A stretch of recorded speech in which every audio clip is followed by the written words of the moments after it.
menyongsong abad kedua Nahdlatul Ulama akan kembali jaya. Anak keturunan dari para wali Nusantara, termasuk panjenengan semua warga Indonesia. Panjenengan adalah keturunan dari leluhur yang memiliki peradaban bangsa yang besar. Maka jangan rendah diri di hadapan keturunan Yaman, jangan rendah diri di hadapan keturunan Arab. Kita bangsa Indonesia, turunan Nusantara, keturunan raja-raja yang luar biasa. Betul? Lihat Yaman, ada gak peradaban seperti di Indonesia? Kalau ada sekarang keturunan imigran Yaman yang merasa lebih mulia dibandingkan bangsa Indonesia, pulang saja kalian ke Yaman. Di Yaman lebih butuh kalian dibandingkan di Indonesia. Betul? Kami orang Indonesia sudah merasakan barokah leluhur kami. Indonesia makmur. Yaman bagaimana keadaannya? Hancur sampai sekarang, perang saudara. Jangan bawa perang Yaman ke Indonesia. Betul? Kalau kalian mau pulang ke negeri kalian di Yaman, alhamdulillah kami senang sekali. Betul tidak? Tuma. Air yang jatuh di rumah kita jangan dialirkan keluar. Kalau kita alirkan keluar, namanya kita nyumbang air ke masyarakat. Yang kasihan yang di ujung jalan tuh, nanti rumahnya paling pendek, itu paling kena banjir. Jadi tiap rumah tahan airnya di rumah Anda. Oke. Woi, udah pada berenang belum? Wah, ini air hujan nih lagi turun nih. Nih, kalau air hujan itu di mana-mana turun, itu dimasukkan ke dalam tanah, bukan bikin gorong-gorong, dimasukkan ke dalam laut. Di mana-mana di seluruh dunia, air hujan itu dimasukkan ke dalam tanah, bukan bikin gorong-gorong yang besar, dimasukkan ke dalam laut. Itu melawan sunatullah namanya. Jadi keliru kalau begitu. Wah, air hujan itu dimasukkan ke dalam tanah. Nih, masukin nih sekarang. Oh, di mana-mana masukin, itu lawan sunatullah. Yang bener tuh begitu. Ah, tahu nggak? Kak Suroto Cendrawasih Cengkareng Barat DKI. Wow, oke.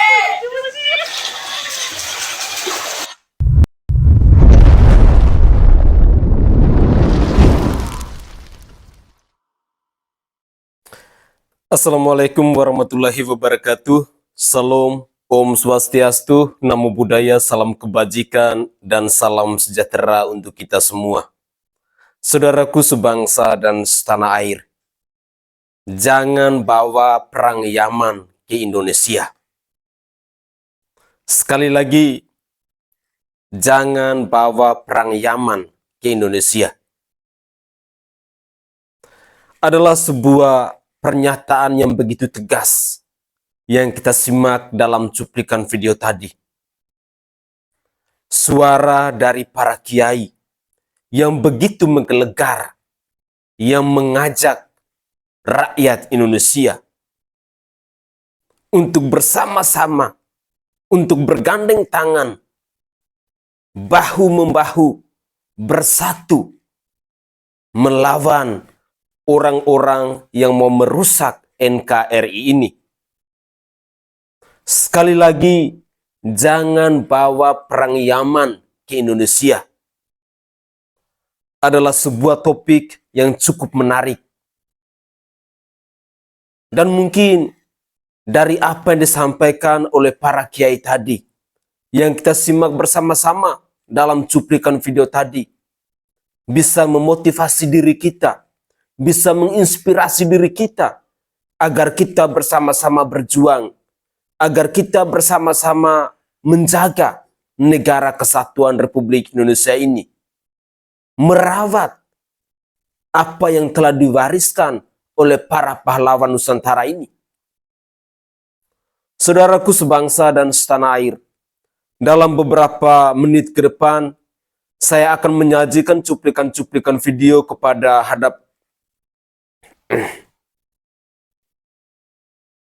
saudaraku sebangsa dan setanah air. Dalam beberapa menit ke depan, saya akan menghadirkan cuplikan-cuplikan video yang menarik untuk bersama-sama kita simak, untuk bersama-sama kita pelajari. Semoga saja ada hal-hal baru yang bisa menambah wawasan kita. ada banyak hal yang akan saya sajikan dalam cuplikan video saya ini. Semoga saja bisa bermanfaat bagi kita semua. Mari kita simak bersama-sama. Saya mulai dari sumur resapan. Dulu Anda bilang bahwa ini akan merupakan solusi untuk mengurangi banjir di Jakarta. Tapi kemudian yang muncul ke permukaan kan sumur-sumur resapan yang hancur lebur, berantakan, dan merusak jalanan. Dan itu menjadi bahan tertawaan. Bagaimana Anda menjelaskan soal sumur resapan yang Anda anggap sebagai solusi mengatasi banjir Jakarta ini? Sumur resapan adalah solusi, itu adalah masa depan. Masa depan. Konsep Spawn City adalah konsep yang sekarang diadopsi di semua kota-kota besar dunia. This is the future.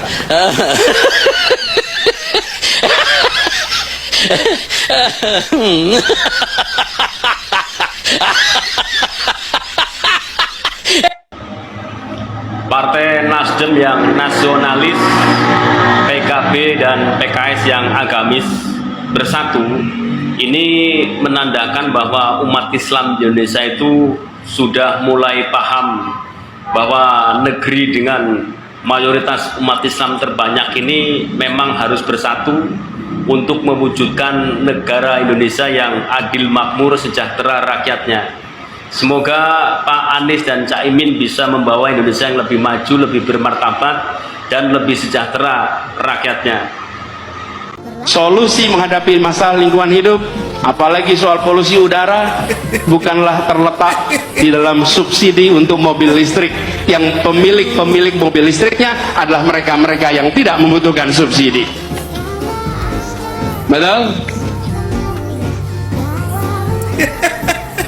Kalau kita hitung, apalagi ini contoh, ketika sampai pada mobil listrik, emisi karbon mobil listrik per kapita per kilometer sesungguhnya lebih tinggi daripada emisi karbon bis berbahan bakar minyak. Emisi per kilometer per kapita untuk mobil listrik dibandingkan dengan bis berbasis BBM. Kenapa itu bisa terjadi? Karena bis memuat orang banyak, sementara mobil memuat orang Yes, udah dengar gak tadi yang disampaikan oleh beliaunya? Bicara masalah emisi gas. Nah, ingat gak? Dulu waktu dia ngebet masalah Formula E, apa yang dia sampaikan? Bahwa Formula E ini adalah kendaraan balap berbasis listrik.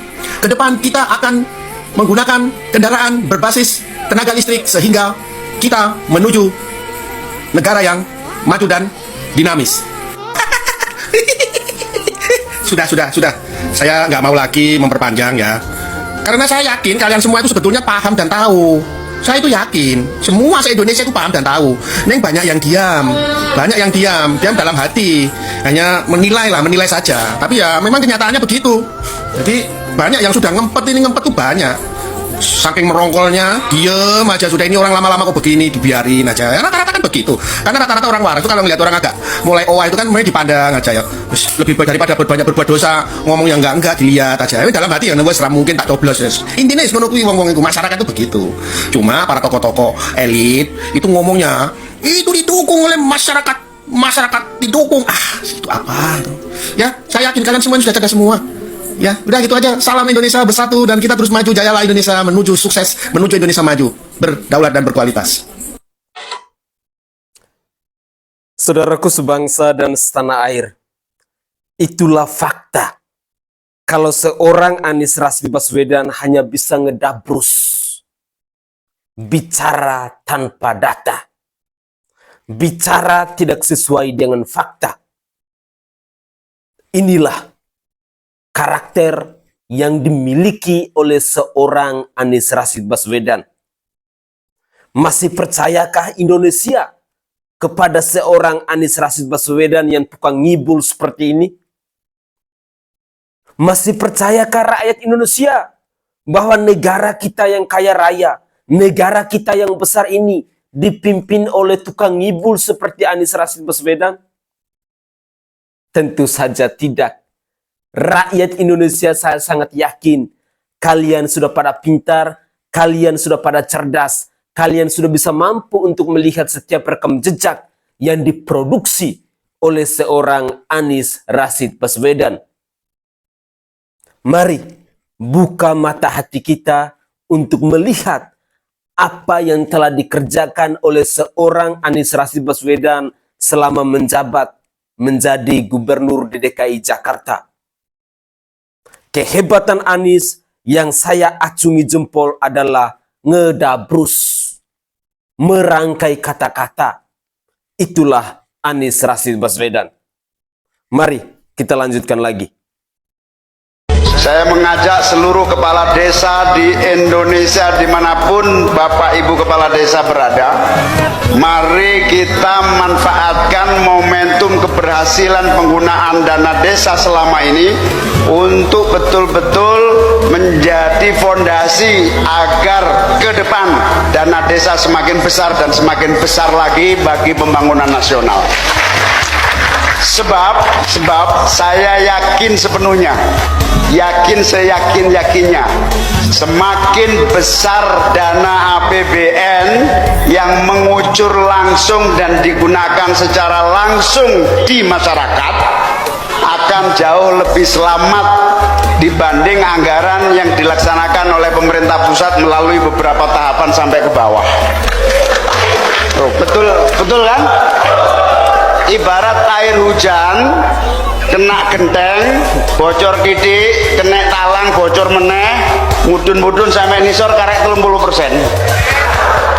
Saya ingin ngasih tahu kepada teman-teman di Jawa Timur, iki gak tulinan iki mewarisi warisan spirit para sesepuh mbah-mbah saya, buyut saya yang memang untuk pengabdian bagi kemajuan masyarakat, kemajuan umat, bagi perjuangan yang sudah dirintis sejak zaman prakemerdekaan, ikut bertempur 10 November dan seterusnya sampai hari ini.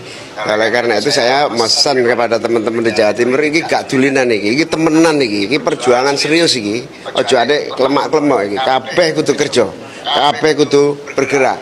Yang kita warisi ini warisan yang betul-betul untuk Indonesia yang lebih baik.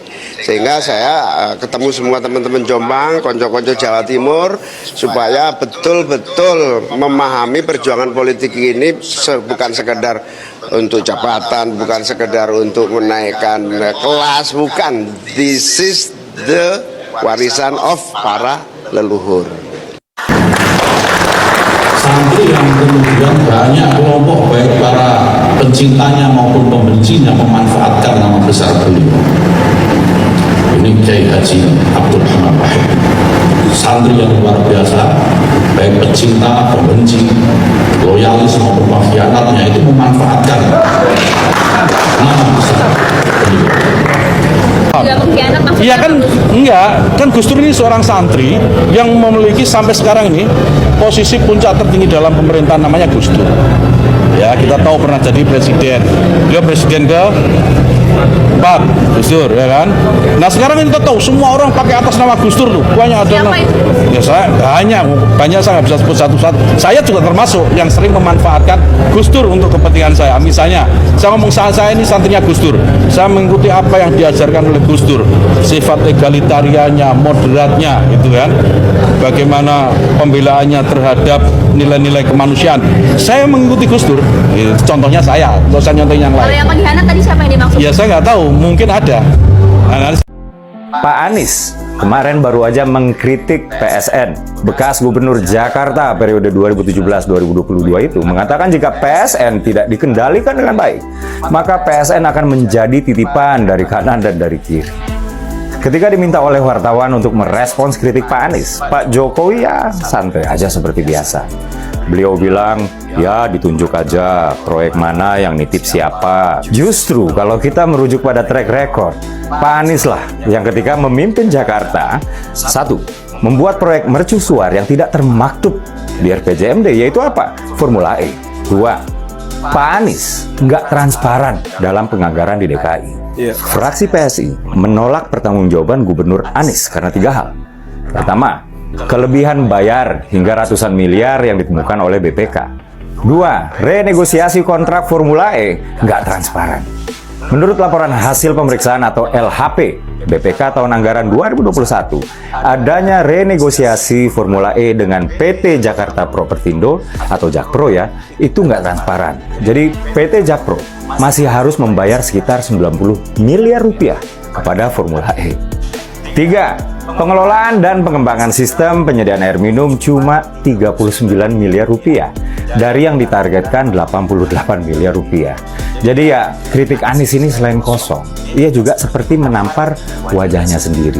Sementara Pak Jokowi yang menjadi objek yang dikritik Pak Anies justru menunjukkan kerja-kerja baiknya. Makanya pas dikritik, Pak Jokowi itu ya santai aja. Menurut saya, Anies dan Cak Imin bagaikan pinang dibelah dua. Sama-sama tukang ngibul, sama-sama tukang ngedabrus, sama-sama ngomongnya nggak masuk akal, hanya pandai merangkai kata-kata, hanya pandai memberi janji manis kepada rakyat. Dan pasangan capres-cawapres, yakni Anies Rashid Baswedan dan Bapak Muhaimin Iskandar ini adalah pasangan yang serasi. Serasi dalam memberikan janji manis. Serasi untuk kibulin rakyatnya. Serasi untuk omong kosong. Dan mereka berdua ini adalah pasangan yang tidak tepat untuk memimpin bangsa dan negara ini. Itu adalah pemikiran dari saya, tanggapan singkat dari saya. Ketika saya melihat apa yang disampaikan oleh Cak Imin dan juga Anies Rashid Baswedan, yang kedua-duanya itu sama-sama memiliki karakter ngedabrus, merangkai kata-kata, memberi janji manis kepada rakyat yang semuanya itu tidak pernah dibukti nyatakan. Anies sama, Cak Imin pun sama. Keduanya sama-sama tukang ngedabrus. Mari kita lanjutkan lagi. Kalau menurut saya, jadi karena waktu itu dia nggak punya alternatif lain, apa boleh buat? Ya apa boleh buat, tapi dia masih berharap pada alternatif, makanya dia menunda sampai saat akhir. Benar. Siapa tahu saya nggak perlu dengan Pak SBY. Oh iya. Nah dari sisi Pak Surya kan gini ya, dan Nasdem itu merasa sudah berdarah-darah. Pertama udah keluar duit paling banyak ya dengan keliling. Buat Mas Anies. Iyalah untuk apa namanya untuk ini, dan berdarah-darah itu kan termasuk Ngambil risiko. juga mengambil risiko. Bisnisnya Tempo kan memuat bagaimana bisnisnya Pak Surya Paloh terganggu apa segala macam. Jadi yang sebenarnya udah berdarah-darah dan berkorban banyak ini kita. Tapi kenapa kok kita nggak bisa punya opsi lain untuk memastikan bahwa pasangan yang kita usung ini akan menang? Secara pragmatis ya. Artinya dia menganggap Mas Ahaye tidak punya variabel kemenangan itu, tidak menyumbang variabel kemenangan bagi Mas Anies gitu. Kenapa harus tidak mikirin bahwa kita ini udah berdarah-darah sedemikian sehingga tidak bersimpati untuk mencoba juga, kan ini kan calon, kan sebenarnya gini ya, kalau jadi 4 kan PKB suaranya paling gede. Sebenarnya Demokrat kan suaranya paling, persentase suaranya di antara tiga itu kan paling kecil. Iya. Dari pihak Nasdem tuh ngerasa PKB itu nomor 4 tadi ya. Nomor 4. Setelah jadi harusnya PDI, Golkar, Gerindra, PKB. itu harus Bahkan kalau jumlah suara sebetulnya Gerindra lebih tinggi dari Golkar ya, tapi kursi kalah. Nah, Pak Surya Paloh tuh pernah kami tanya waktu ketemu sama Pemret, kenapa kok langsung bisa klik, knowing bahwa sebelumnya ada tidak 100% hubungannya itu smooth karena ada background. Kenapa kok langsung bisa klik sama koalisi sama Demokrat? Pak SBY itu mengatakan, ya karena Demokrat datang ke saya tidak dengan persyaratan bahwa AHY harus jadi cawapres. Karena itu startnya karena itu kita karena nggak pakai syarat, nggak pakai kondisi-kondisi, jadi oke. gitu ya. Oh, jadi membeda ya. Ini tadinya ayo kita jalan bareng-bareng, tiba-tiba di tengah perjalanan minta status gitulah kira-kira ya. Kalau saya Karena udah nyaman HTS ya. Udah nyaman nih Mas pacaran.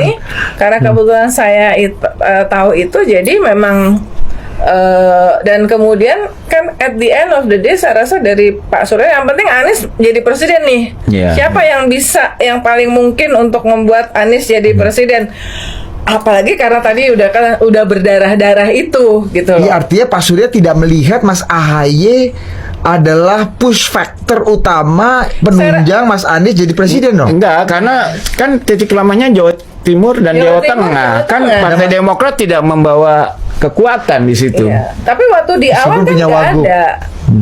Ya mungkin di dalamnya ada orang-orang di PD yang merasa bahwa AHY harusnya layak menjadi cawapresnya Anies, tetapi Nasdem punya hitung-hitungannya sendiri. Mungkin kalau Demokrat ngasih Emil Dardak mungkin lebih make sense buat, karena Wagub Jawa Timur. Iya, Wagub Jawa Timur kan buat Surya Paloh. Ada eto-etoan apa? Ada cantol-cantolannya lah. Kalau dari rilisnya Sekjen dan kemudian statementnya Pak SBY itu kan soal udah ada surat itu dan kemudian udah kok nggak dibilangin, jadi seolah-olah ditinggal gitu kan, karena kan udah sama pakai PKB tapi kok ini ditinggal, nggak diajak ngobrol. Sebenarnya kan kayak lebih karena itu deep inside harusnya Partai Demokrat tahu lah bahwa sebetulnya menerima PKB masuk dalam koalisi itu harusnya nambah kemungkinan calon yang mereka usung itu punya potensi untuk menang. Ternyata tujuannya Pak SBY dan Partai Demokrat bukan hanya itu, tapi bagaimana Mas AHY ada di kertas suara kan? Ya. Bila ternyata ikhtiar kita ini menemukan ujungnya yang tidak seperti kita inginkan, ya sudah, kita kembalikan kepada Allah. Pada masalah apapun yang kita hadapi, kita katakan kita punya Allah. Bukan kita bilang pada Allah saya punya masalah, tapi pada masalah saya bilang kita punya Allah. Dan itu juga ketika terjadi deadlock, saya bilang kita ini punya. KPK juga sih, kenapa gerbeknya nggak pas simentan itu ketika ada di Indonesia? Korupsi Syahrul Yassin Limpo akan berdampak ke Nasdem dan Koalisi Perubahan. Anies auto gagal nyapres, Partai Nasdem bubar. Surya Paloh ingkar janji jika kadernya korupsi, Nasdem akan dibubarkan. Sisa hidup yang ada ini ingin kami berikan, terutama saya sebagai pimpinan ini, berikan ya Allah sebelum mencabut nyawaku. Aku ingin lihat Indonesia yang lebih baik daripada hari ini. Aku ingin lihat Indonesia yang lebih baik, Indonesia yang tidak menyanyiakan rakyatnya yang lebih tertindas dan tereksploitasi, si kaya menekan si miskin, si pintar membodohi si bodoh, saudaraku. Dan kutuklah kami termasuk diriku ini kalau kami mengkhianati komitmen ini. Kami ingin perbaiki bangsa ini, saudaraku semuanya. Guys, Ketua Umum Partai Nasdem Surya Paloh membantah pernah menyatakan akan membubarkan partai pimpinannya apabila terdapat kadernya yang melakukan korupsi. Kalau ada kader partai yang terkena kasus hukum, khususnya dalam masalah pemberantasan korupsi, termasuk diri saya, pada saat yang sama, atas dasar kerelaan atau dipecat, meninggalkan partai itu. Surya mengakui pada 3 Juni 2015 dirinya pernah menyatakan tidak layak Partai Nasdem dipertahankan bila ada yang terbukti korupsi. Meski demikian, menurutnya arti pernyataan itu bukan membubarkan Nasdem apabila ada kadernya yang terjerat kasus korupsi. Dia mengklaim Nasdem mengedepankan semangat anti korupsi. Oleh sebab itu, lanjutnya, aneh apabila wadah untuk memperjuangkan anti korupsi dibubarkan apabila segelintir anggotanya ternyata melakukan perbuatan tercela itu. Oleh sebab itu, dia mengoreksi dugaan dirinya yang akan membubarkan Nasdem apabila kadernya korupsi. Kapan saya bicara, kepada siapa saya bicara, di mana audiens. 3 Juni 2018 saat pembekalan caleg Partai Nasdem. Ya, nggak demikian meaningnya. Nggak ada lebih tolol. Ketua umum partai mengatakan kalau ada kader partai yang korupsi pasti dibubarkan. Ya itu saya salah. Karena memang tidak ada itu. Meaningnya bukan begitu. Jadi makna yang sesungguhnya bukan itu. Spirit semangat kita untuk anti korupsi. Nggak ada artinya kita ini kalau kader kita jangan bisa melakukan perbuatan-perbuatan tercela. Sebagai informasi belakangan, dikabarkan kader Nasdem yang juga Menteri Pertanian Syahrul Yassin Limpo sudah ditetapkan menjadi tersangka dugaan kasus korupsi di lingkungan Kementan. Bahkan, Menteri Koordinator Bidang Politik Hukum dan Keamanan Mahfud MD menyampaikan Syahrul notabene-nya sudah ditetapkan menjadi tersangka. Meski belum ada pengumuman secara resmi dari KPK, Mahfud menyebut telah lama mengetahui kader Nasdem itu telah ditetapkan sebagai tersangka. Kendati demikian, mantan Ketua Mahkamah Konstitusi ini belum mengetahui kapan KPK mengumumkan secara resmi status hukum dari Syahrul. Mahfud menyerahkan sepenuhnya keputusan tersebut kepada KPK.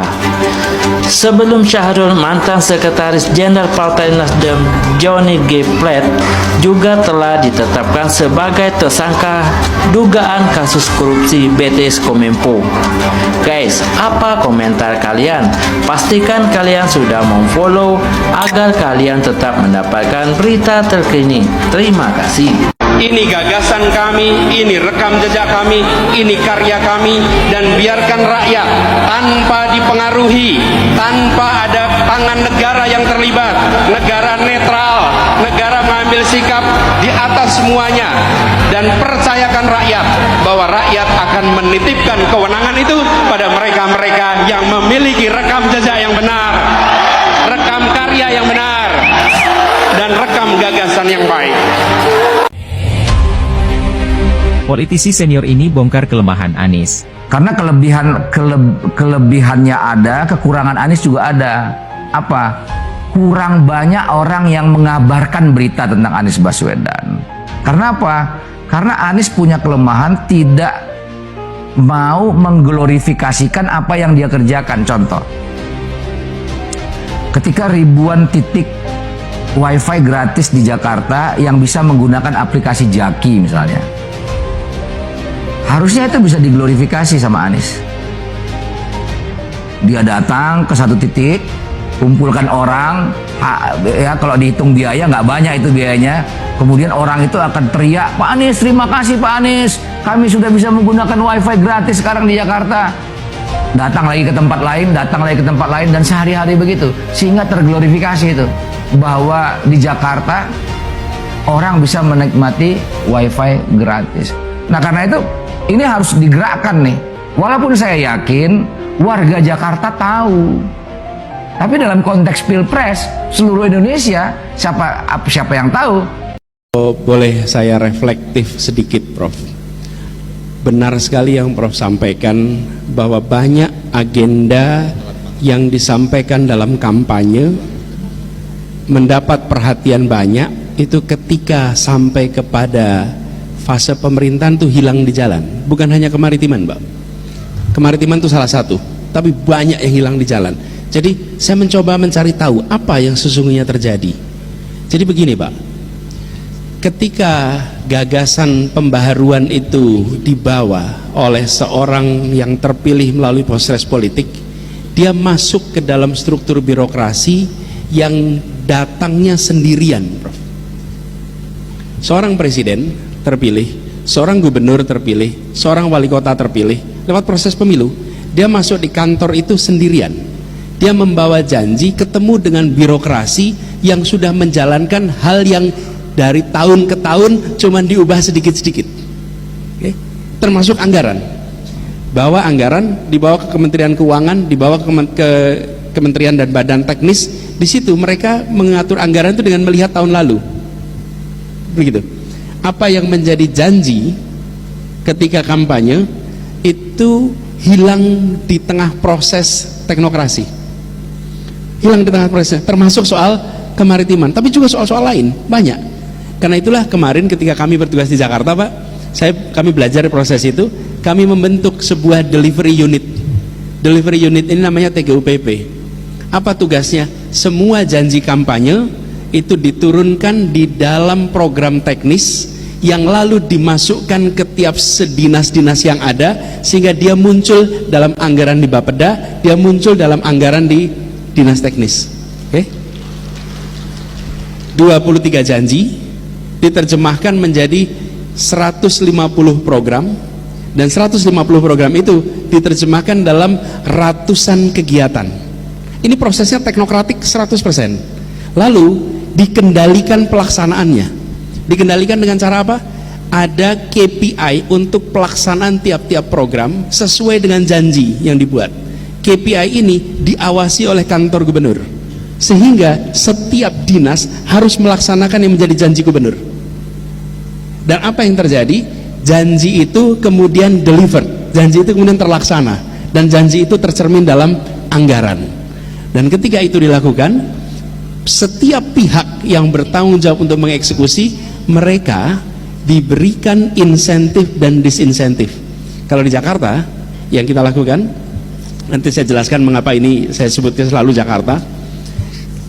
Bila programnya tidak terlaksana, maka tunjangan kinerja daerahnya ditahan 5%. Bila bulan berikutnya tidak terlaksana, masih ditahan 5%. Bila kemudian terlaksana, maka bulan pertama dikembalikan. Bila terlaksana, bila tidak terlaksana 3 bulan, maka yang bulan pertama hilang. Bukan satu orang atasannya, seluruh jajarannya. Dan apa yang terjadi? Semua program yang dituliskan sebagai terjemahan janji harus terlaksana di lapangan, karena kalau tidak seluruh jajaran tidak mendapatkan tunjangan kinerja. Bukan gaji, tunjangan kinerja. Karena tunjangan kinerja disambungkan dengan kinerja, kinerja disambungkan dengan janji gubernur, janji gubernur diterjemahkan dalam bentuk program dan kegiatan. Nah, jadi yang missing dalam proses ini adalah begini, sistem birokrasi kita ada career track dan tidak ada political appointee. Di dalam demokrasi ada elected official, ada teknokrat, dan di antara itu namanya political appointee. Nah, political appointee itu missing, Pak, di kita. Sehingga lost in translation, exactly, lost in translation. Dan itu begitu banyak program, hal-hal yang mendasar. Nah, kami menyaksikan wali kota, bupati, gubernur, termasuk presiden mengalami yang sama. Dia sampai di kantor, seluruh jajaran punya pandangan yang seperti pandangan pemerintah sebelumnya. Nah, itu sebabnya dibuat delivery unit. Nah, ini saya melihat sebagai solusi. Mudah-mudahan nanti, Pak, gagasan, kalau boleh kami dapat gagasan kemaritimannya, kemudian itu bisa diwujudkan dalam bentuk janji, dalam bentuk program, dalam bentuk kegiatan yang dikendalikan. Nah, Prof. Sukri, saya menyebutkan Jakarta, bukan Jakartanya, tapi metode berpikirnya. Itu yang saya tawarkan. Metode berpikirnya apa? Bagaimana kita melihat masalah, dan bagaimana kita menyelesaikan masalah dengan menggunakan metode yang seperti dikerjakan di kampus, scientific process, sehingga proses teknokratik itu bisa terlaksana. Nah, Jakarta tentu berbeda dengan daerah lain, tapi juga ketika bicara Makassar, bicara Surabaya, bicara Banda Aceh, masing-masing berbeda, tapi metode untuk bisa menyelesaikan masalah itu yang bisa diadopsi. Jadi saya menjawab kalau pertanyaan Pak Prof. Rizal, sekaligus sampaikan Pak Sukri tadi tentang pendekatan, Pak. Dan kalau pendekatan ini tepat, maka kita bisa melakukan ekstrapolasi, bisa dikerjakan di banyak tempat yang lain bila metodenya tepat. Nah, kami dalam mengambil keputusan ada 4 urutannya, Pak. 1, prinsip kesetaraan dan keadilan, itu prinsip nomor 1. Yang kedua, public interest, di mana letak public interest dalam keputusan itu. 3, data, akal sehat, scientific approach. 4, undang-undang, regulasi, dan semua peraturan yang ada. Urutannya dibuat begitu, tidak dibalik. Karena kalau dibalik kita menuntut pada aturan nomor 1, maka banyak aturan yang tidak secara saintifik masuk akal. Kita ketemu dengan aturan yang secara keadilan tidak terpenuhi, aturan yang bicara kepentingan umum tidak terpenuhi. Ini dibalik. Dan dengan pendekatan yang dibalik itu kita bisa membuat kebijakan-kebijakan yang sifatnya terobosan. Nah, ini Assalamualaikum warahmatullahi wabarakatuh. Salam sehat. Surya Paloh kali ini seperti makan buah si malakama. Maju bingung, mundur pun dia bingung. Karena apa? Dia telah menempatkan Muhaimin di tempat yang salah. Karena Muhaimin hanya membawa gerbong kosong. Dia tidak akan bisa menipu NU. Dan dia dengan Nasdemnya akan hancur. Kalau tidak mau hancur, dia harus kembali kepada koalisi bersama PDI atau Prabowo. Kita lihat nanti apa yang dilakukan NU. Wassalamualaikum warahmatullahi wabarakatuh. Kalau penerus sih menurut saya, kalau saya pribadi ya penerus yang paling rasional bagi Pak Jokowi adalah Mas Ganjar. Oke. Kenapa paling Sebabnya rasional? itu banyak ya. Pertama, Mas Ganjar ini orang yang memiliki pengalaman relatif paling lengkap. Eksekutif dan legislatif. Dan legislatifnya pun bukan hanya sekedar mampir, tapi juga lebih dari satu periode dan pernah memimpin salah satu komisi yang terkait dengan pemerintahan, komisi 2. Dan kita tahu bahwa walaupun Indonesia ini menganut sistem presidensil ya, tetapi parlemen itu dapat kewenangan cukup besar, sehingga menentukan lah ya. Pengalaman di parlemen itu akan memudahkan beliau untuk mengorkestrasi ketika memimpin Indonesia ke depan. Pengalaman di DPR itu bisa menjadi satu modal yang sangat berguna untuk mengorkestrasi antara eksekutif legislatif. Bukan legislatif sebagai stempel, tetapi menjadi mitra konstruktif. Nah, jadi itu beliau ada di situ. Di eksekutifnya pun beliau memimpin daerah yang dari sisi demografi, jumlah penduduk dengan kompleksitas masalah yang luar biasa, dengan tingkat kemiskinan yang beliau warisi itu sangat tinggi. Beliau sudah menghadapi bagian-bagian yang sangat berat ya. Dan ketika sudah sampai pada sekarang akhir periode kedua, kita bisa lihat juga ternyata perkhidmatan di eksekutifnya pun menghasilkan kinerja yang baik. Jadi itu yang pertama menurut saya, kelengkapan latar belakang ya yang dibutuhkan oleh seorang pemimpin untuk menavigasi Indonesia pasca Pak Jokowi. Kemudian yang kedua, rekam jejaknya ketika memimpin. Jadi termasuk di Jawa Tengah ya. Kalau di Jawa Tengah itu kan ada yang bertanya misalnya ke saya, Tuan Guru, kan Jawa Tengah itu kemiskinan tinggi sekali. Saya selalu mengatakan pemimpin itu dinilai bukan dari apa yang dia warisi dari pemimpin sebelumnya, tapi apa yang dia kerjakan untuk menangani itu.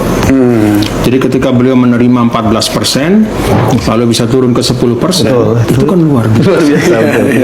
Jadi dia tidak boleh dinilai dari 14%-nya, tapi nilailah bagaimana percepatan penurunan kemiskinan. Satu. Yang kedua, kalau kita bicara misalnya di Indonesia banyak yang bicara tentang keadilan sosial. Keadilan sosial itu salah satu aspek yang sangat penting adalah keadilan ekonomi. Keadilan ekonomi itu salah satu instrumen menilainya itu adalah kesenjangan. Gini rasio. Dan Gini rasio Jawa Tengah ternyata selalu di bawah 0,4. Bahkan kadang-kadang di bawah rata-rata nasional atau sama dengan rata-rata nasional. Tidak pernah sampai 0,4. Beda dengan beberapa provinsi yang lain misalnya gitu. Jadi sebenarnya kinerja beliau di dalam penurunan kemiskinan itu bagus, menjaga tingkat kesenjangan supaya tidak semakin melebar, bahkan semakin sempit, itu juga terlihat dalam kepemimpinan beliau. Jadi yang kedua itu menurut saya penting ya, rekam jejak juga. Kemudian sekarang Bank Dunia kan mengembangkan selain Gini rasio, menjadi ukuran kesenjangan itu adalah distribusi pendapatan. Ternyata di Jawa Tengah juga pendapatan dari masyarakat 40% yang paling bawah itu lebih dari 17%. Artinya apa? Walaupun masih ada yang miskin, tetapi kesenjangannya tidak terlalu jauh. Dia mendapatkan distribusi pendapatan yang relatif lebih merata distribusi pendapatan. Jadi kedalaman kemiskinan, keparahan kemiskinan itu dapat dikendalikan.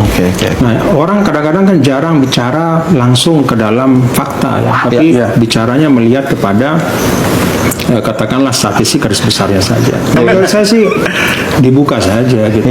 Kalau kita bicara tentang kesenjangan dibuka saja. Mana yang kinerjanya lebih baik. Jangan cari picking lah kira-kira, jangan cuma Iya, kalau bicara tentang keadilan sosial, kedalaman, keparahan kemiskinan, mana yang lebih bagus kinerjanya misalnya. Ya no hard feelings ya.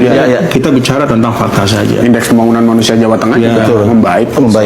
Iya, jadi itu yang kedua. Yang ketiga menurut saya ya karakteristiknya Pak Ganjar itu kan merakyat. Mirip seperti Pak Jokowi lah. Dan kita memang Indonesia ini kan negara kepulauan yang sukunya macam-macam, agamanya macam-macam, maka rakyat itu perlu ada kedekatan emosional dengan pemimpin. Dan itu bukan berarti rakyatnya yang mendekat ke pemimpin, pemimpinlah yang turun dan mendekat kepada rakyat. Guys, sosok yang mampu untuk melanjutkan legasi dari Bapak Presiden Insinyur Haji Joko Widodo ini adalah Ganjar Pranowo. Begitulah cuplikan video di akhir tadi yang disampaikan oleh Tuan Guru Bajang atau TGB. Saudaraku sebangsa dan setanah air, ada banyak cuplikan-cuplikan video yang saya sajikan ke hadapan pemirsa sekalian terkait dengan Anies Rashid Baswedan dan juga Muhaimin Iskandar. Dan juga dalam cuplikan video tadi kita mendengar dialog dari netizen, dari tokoh-tokoh politik di bangsa ini yang berbicara tentang siapa itu Anies Rashid Baswedan, siapa itu Muhaimin Iskandar, siapa itu Nasdem, siapa itu Demokrat dalam koalisi perubahan ini. Secara umum, saya secara pribadi menilai bahwa di dalam koalisi perubahan ini, baik itu partai Nasdemnya, baik itu Anies Baswedannya, baik itu PKS-nya, baik itu PKB-nya, baik itu Muhaimin Iskandarnya, rata-rata mereka ini sangat pandai dalam bernarasi. Pandai untuk memutarbalikkan fakta. Padahal rekam jejak masa lalu masih terpampang jelas. Hal ini bisa dibukti nyatakan ketika kita mendengar apa yang disampaikan oleh Surya Paloh. Jelas-jelas termuat dalam media Republika tanggal 3 Juni tahun 2015. Surya Paloh pernah mengatakan bahwa jika dia menemukan ada kadernya yang korupsi, maka partainya itu akan dibubarkan. Tapi apa yang terjadi ketika kita simak dalam cuplikan video tadi? Dengan penuh percaya diri, seorang Surya Paloh dia mengatakan bahwa saya tidak bodoh, saya tidak tolol. Mau bagaimana? Begitu mudahnya rakyat dikibulin, rakyat dibohongin. Sehingga dalam muatan video saya kali ini, saya mau menggarisbawahi kepada siapa saja yang menonton video saya ini. Pikir 2-3 kali untuk mencoblos Anies Rashid Baswedan untuk menjadi presiden di bangsa ini. Pikirlah secara matang, gunakanlah hati nurani. Karena bagi saya secara pribadi, Anies Rashid Baswedan bersama Muhaimin Iskandar adalah sosok capres-cawapres yang tidak layak untuk mengayomi bangsa sebesar Indonesia ini.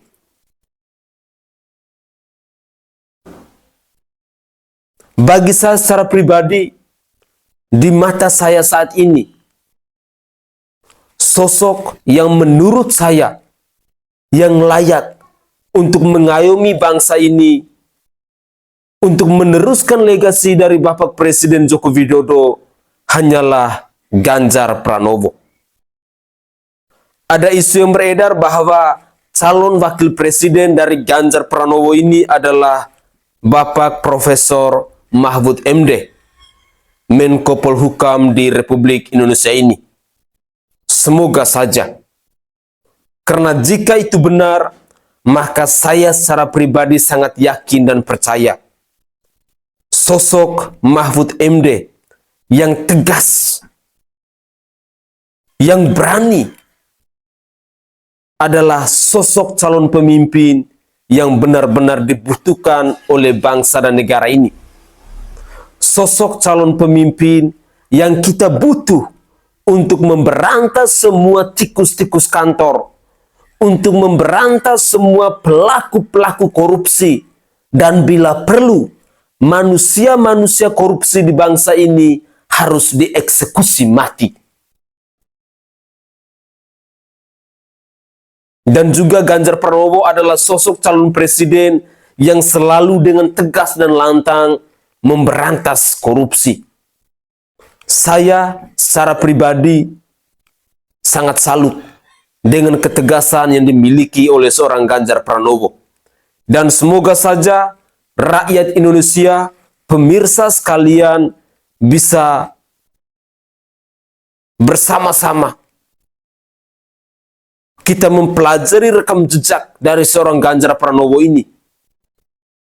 Karena bagi saya secara pribadi, Ganjar Pranowo adalah orang yang tepat untuk menjadi presiden di periode 2024 sampai 2029 untuk menggantikan Bapak Presiden Insinyur Haji Joko Widodo ini.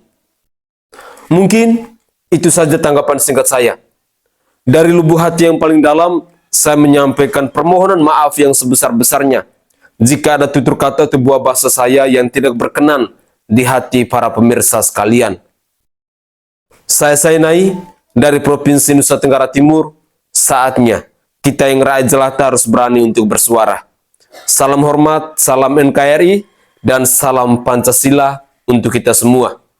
Tetaplah semangat dan jangan pernah menyerah.